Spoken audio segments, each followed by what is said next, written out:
Welcome to the GHC Faculty Lounge. I'm your host, Therese Baldwin-Obas. Today I'm going to be joined in the studio by Brandan Harrell, who is our Director of Athletics at Georgia Highlands College.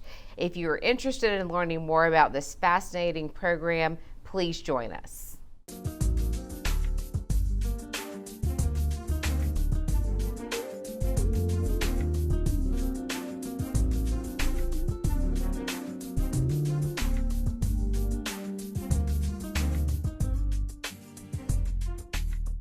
Welcome to the GHC Faculty Lounge. I am Therese Baldwin-Obas, your host, and I'm joined today here with Brandan Harrell, who is our Director of Athletics at Georgia Highlands College. Welcome, Brandan. Thank you for having me. Good to have you here. I appreciate it. So as your inaugural visit here, and hopefully not your last, I want to talk to you just a little bit about your role here at Georgia Highlands, what brought you here. We'll talk a little bit about some of the things going on as far as athletics and how it impacts the GHC community. But tell us first how you got here, when you got here. Oh boy. Well, I came here in 2012. Which was the first year that we started athletics here at Georgia Highlands. So Phil Gaffney, who at the time was our men's coach and athletic director, hired me to come in and start the women's program. So we started the men's basketball and the women's basketball. 2012-13 was our first season, and then obviously the next year, 13-14, we started baseball and softball. So I came here in May or June of 2012, kind of hit the ground running, get players here, get everything lined up. We had a gym, but we didn't have basketballs, we didn't have uniforms, we didn't have players, we didn't know really what we were doing. But we got the program started and got it off the ground in 2012. And it seems like a long time ago now, but it wasn't that long ago. Just a little over a decade, and we've come so far. Yeah. Thanks to your efforts. Well, I'm the only original coach left at Georgia Highlands. All of the other sport coaches and Phil Gaffney have all pursued other opportunities. So I don't know if I don't know if I guess I'm just lucky enough to have had the opportunity to stay around for this long. So well, we appreciate that. I know that athletics is one of those things that really does help attract but also retain students, and it's something about having that campus culture and having something to cheer for and about, in addition to academics, that can really draw in not only the community but also hopefully attract students who live in the local area. We certainly have a lot of talent here. Can you talk to us a little bit about the process of recruitment of players? Well, recruiting at the junior college level, we really have to cast a wide net. You have to recruit a lot of people, and of course we've had players certainly from all over the state of Georgia.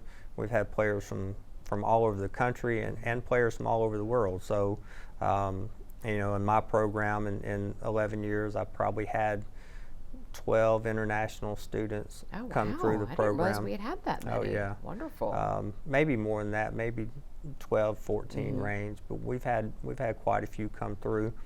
So you really have to cast a wide net and go out and find the best players that you can to put the best team on the floor that you can, or the field in the case of baseball and softball,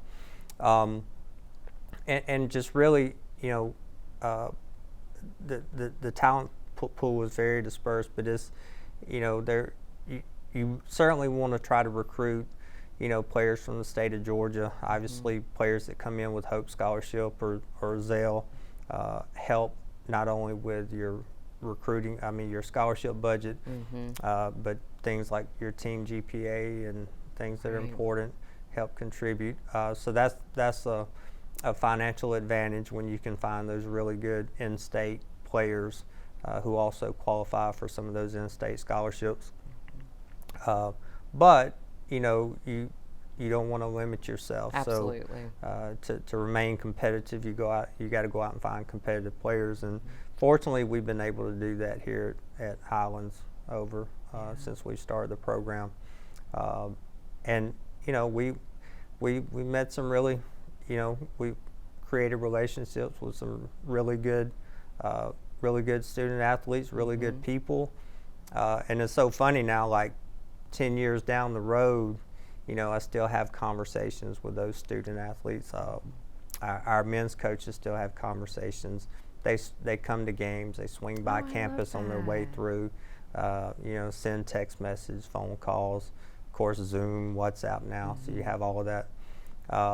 So really, like the relationship part, and really getting to meet people that you would never cross paths with before is probably one of the most special things. I love to hear that, and I have been privileged teaching as long as I have to have had many of the student athletes in my classes. I primarily teach at the Cartersville campus, so I get a lot of our softball and baseball players, but in my online classes, I tend to get a lot of our basketball players as well, and you can really see that. You can see that the camaraderie that's built both on and off the court is there. There's a commitment to academics, but there's also that commitment to their sport, and the discipline that is created and cultured, I think, is really evident, and that seems to be led by you and your stellar team of coaches. So thank you for that. Well, I want to start out by saying you do an excellent job of what you do, which is why we try to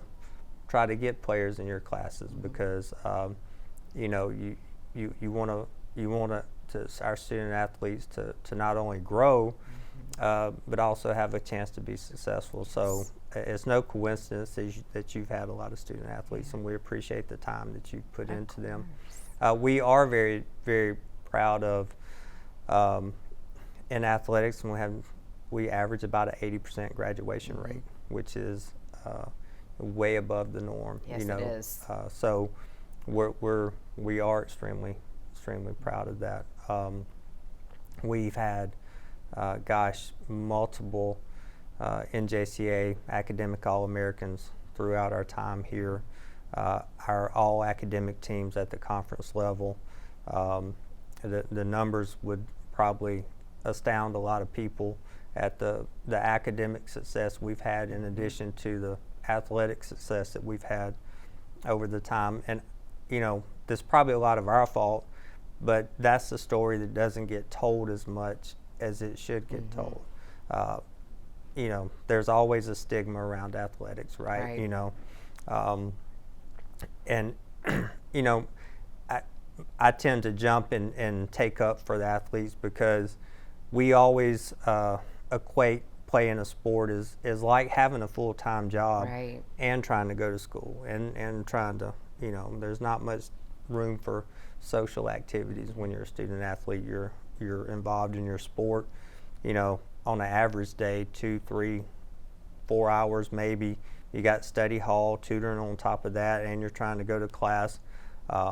So we've got to do a much better job of telling our academic success stories that we've had in the past and we're having now. And so, one of the goals of my new role in getting out of the coaching arena and just as athletic director is devote some time to that and push those stories out. Just the quality of character and the quality of the average student athlete at Georgia Highlands is pretty special. It's impressive. Yeah. And I hope that more people, as you get to know our athletic program even better, go and check out our website, highlands.edu, and search for athletics, and you'll be able to see the breakdown of each of our teams. So thank you for sharing how you got here and your current role. Let's talk a little bit about the community. We of course just mentioned that athletics is growing and developing. One of the most exciting things happening in Cartersville or of course the new softball and baseball fields. Can you talk to us a little bit about that? Yes, well, that is absolutely, it is really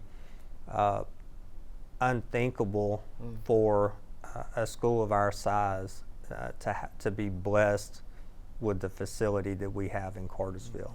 It is to say is top notch is an understatement. An understatement. So actually earlier this week, we hosted it was the first event that we've had at the facility. It was a Major League Baseball Scout Day, and so basically we had about 20 colleges from the state of Georgia. So colleges that were not Division I colleges, so Division II, NCAA Division II, Division III, NAIA, and junior colleges. We had about 20 of those schools send their 3 or 4 or 5 best players, and they did some workouts for Major League Scouts, which was interesting, but it was also more interesting talking to the coaches and hearing their comments, you know, because these are 4-year schools that have had athletics for years, you know, and they're coming in like, you know, our baseball program, softball program's 10 years old, you know, and they walk in and we have this facility, and they're like, whoa, this is unbelievable. Is really going to be a crown jewel for not only the athletic department, but for Georgia Highlands. Absolutely. And where it's situated in Cartersville, you know, it seems like everybody in Cartersville comes down that road, you know, at least once a day, and it just sits out there and just glows. And so we're super excited. We know, you know, we've already secured hosting our conference tournament in baseball and softball for this upcoming spring.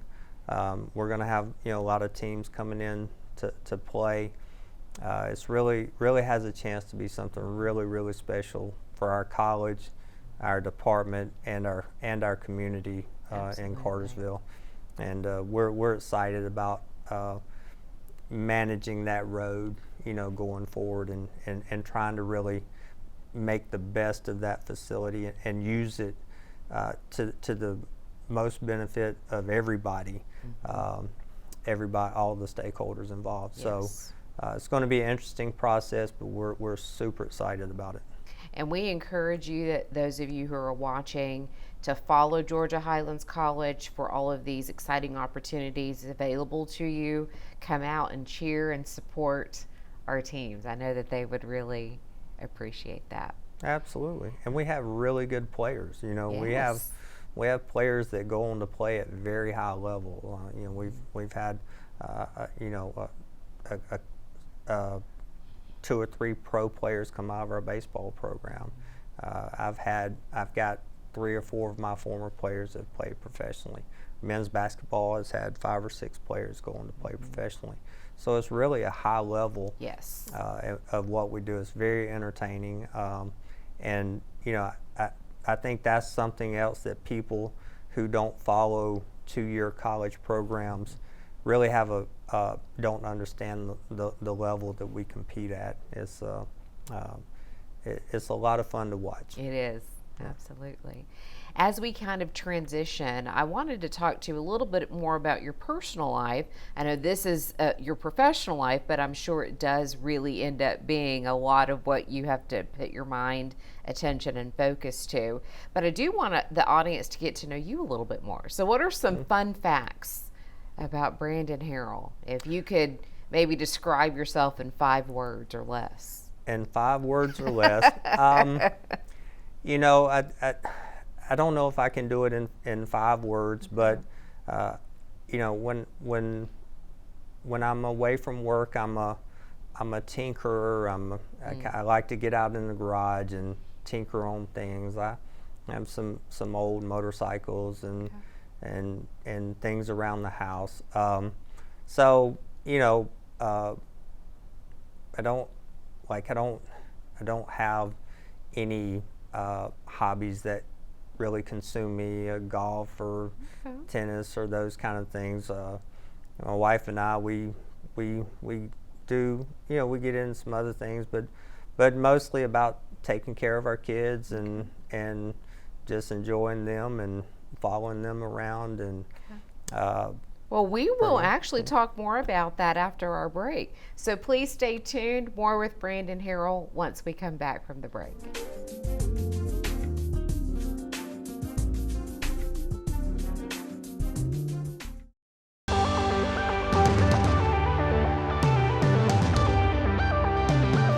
Access to me means I get to explore and define myself. Access? That allows me to follow my passion. For me, it means I get to do what I've always dreamed of doing, helping people. Access to me means I'm the first one in my family to come to college. Sé el primero.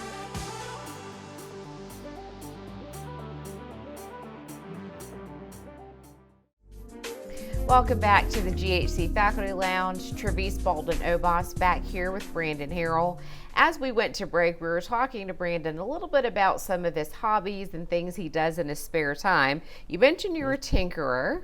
Yeah. Talk to us a little bit maybe about your favorite project. What have you been working and tinkering with in your time? I'm a two-wheel guy, so I'm a motorcycle guy. I still love to ride. I love the old motorcycles. I've got quite a few old motorcycles. I've got some modern motorcycles, off-road, street bikes. So that's probably the thing that draws me the most. That's what I like to do. I like to if you own especially anything old car, old motorcycle, there's always tinkering involved. You're always having to replace something, fix something. All of my kids enjoy it. It's something we can do together. We get together and we go ride somewhere, or we take off down the road on the street bikes. And so it's really something that our whole family's involved with, and it's something I've done my whole life. It's something my mom and dad did. So it's generational. Yeah, it's been generational, and so now my kids are all two-wheel kids. They like the two wheels. So it's a lot of fun. And, I don't put that out there a lot. There's not a lot of people that know that I get into all of that, and so it's some people I think might be surprised by that. And I appreciate you sharing that with us. So that dovetails nicely into the next question I wanted to ask you about, and that was your family life. And you mentioned that you do enjoy that pastime with the family. So talk to us a little bit about the family. Well, we have, people ask me all the time how many kids you have, and my response is typically depends on what day it is. I like that answer. So, not to get into that side too much, but my wife and I do foster, and we've built some great relationships with some little kids. So my wife and I have 4 kids. My oldest just turned, oh my gosh, he just turned 26 last Sunday, which seems super crazy to say out loud. But he's doing well. I have my daughter is 24. She's in med school now down in the Caribbean. My middle son is just turned 21. He's currently in St. Paul, Minnesota, working. Hopefully he's going to be home soon. We have a 13-year-old who's in middle school now. So those are our kids, and like I said, my wife and I foster. That's we talk about hobbies and passion. That's one of yours as well. That's one of. And plus the many, students along the way, the athletes that have been under your wing. Oh, they all call my wife Mama Kara. All my former players call my wife Mama Kara. So anytime I get a text, a phone call, and a lot of them will rather text her than me. How's Mama Kara doing? So the night before last, I had a former player just out of the blue FaceTime me with her daughter, and so we had a little conversation. So I think that part of it has probably the relationship part with former players and has something that has consumed, I think, both of us since we started. Well, your passion is evident, and it's just wonderful to see when that passion and then also what you get to do professionally for a living are able to come together. And I think that's the gem about, at least my experience at Georgia Highlands has been that we've been blessed in that sense. We tend to attract the people who want to be here for the right reasons, and those passions transcend into building those relationships with our students. And I think that's so important. Well, I used to tell players when I was recruiting them, if you like basketball, don't come here. You better love it. But that is certainly true for coaching. Like if you like coaching, don't get in coaching at the 2-year level. You better love it because it consumes. It consumes is 12 months a year. You know, it's 24 hours a day. You know, whether they're from across town or across the country or across the globe, while they're here, they're yours. Yes. You know, they're like your grown kids. They're your kids. They're grown, but you still have a responsibility to them. So we have some great coaches right now who pour their heart and soul into their programs, and you really can't survive if you don't do that. And kids know it too. Yes. Your players know it too. I concur with that. Yeah, you know, as a teacher, if you're not all in as a teacher, your students aren't going to be all in. It's the exact same thing as coaching.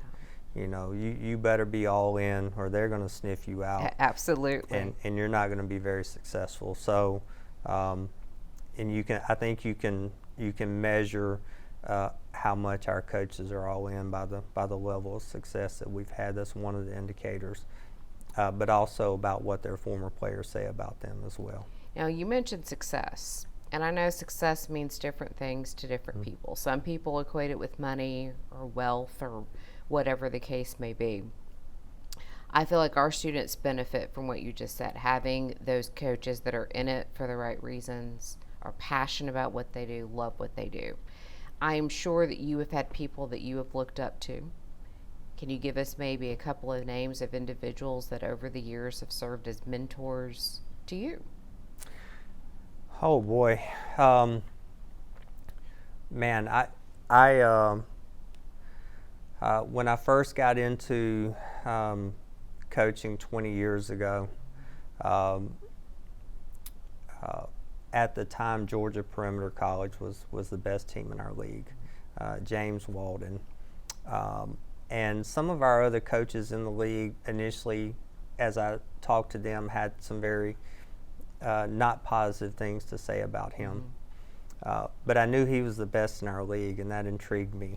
And he and I connected, and we still talk. You know, I still consider him a dear friend. He really inspired me, I think, because that's what I wanted my program to be successful like his. And so instead of you know, shying away, discounting him, I wanted to know what he did, how he did it, who he was. And I've had a lot of coaches. I think especially when you're breaking in, you don't.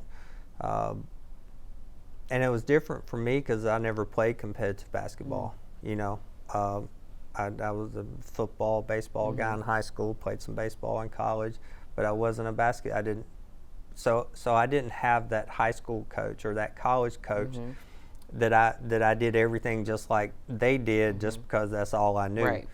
I went out and I experienced a lot of different philosophies and styles and teachings and drills, and I kind of started drawing each of those in. And then pulling together your own philosophy. Pulling in my own philosophy. When we started the program at South Georgia Tech in 2004, at the time our men's coach was Chris Wade.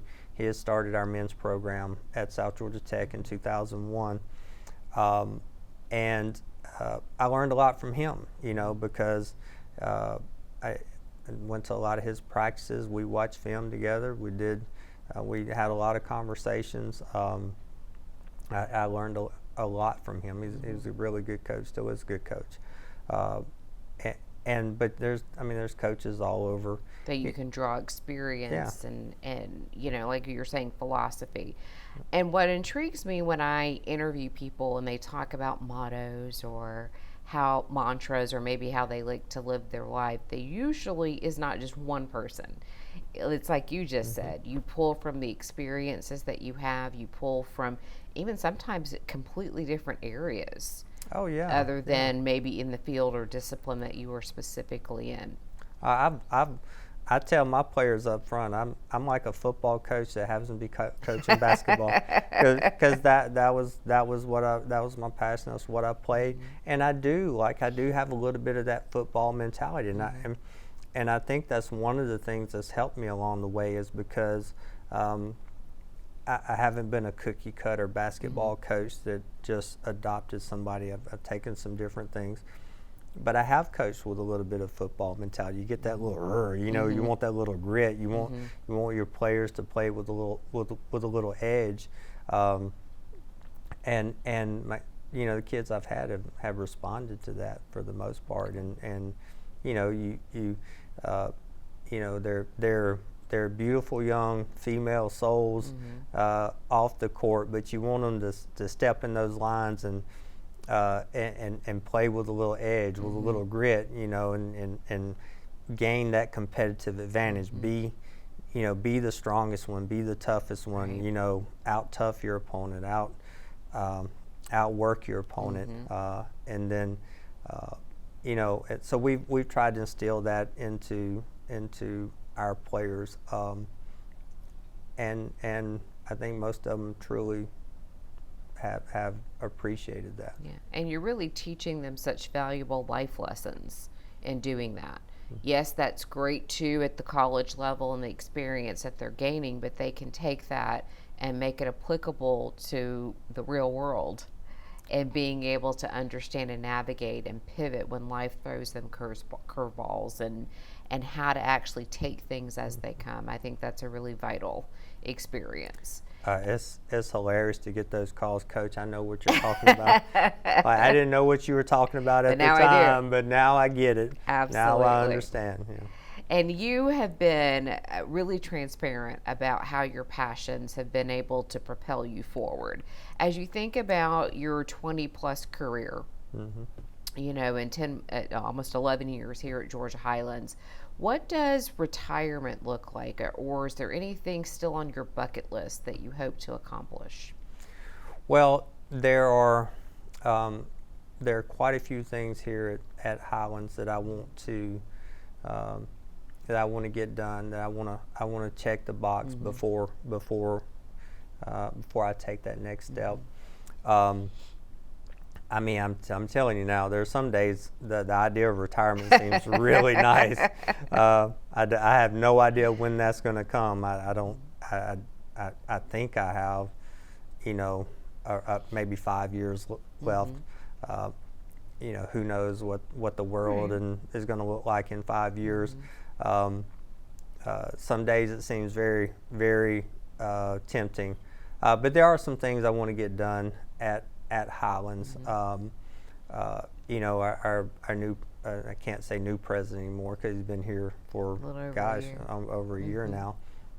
Has some really ambitious goals, not only for the school but for our department as well. So he and I have some things that we would like to check off and that we think is going to progress us forward.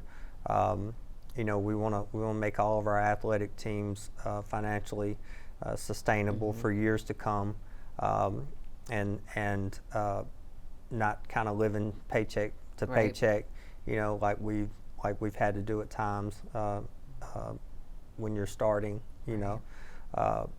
So we want to do some of those things.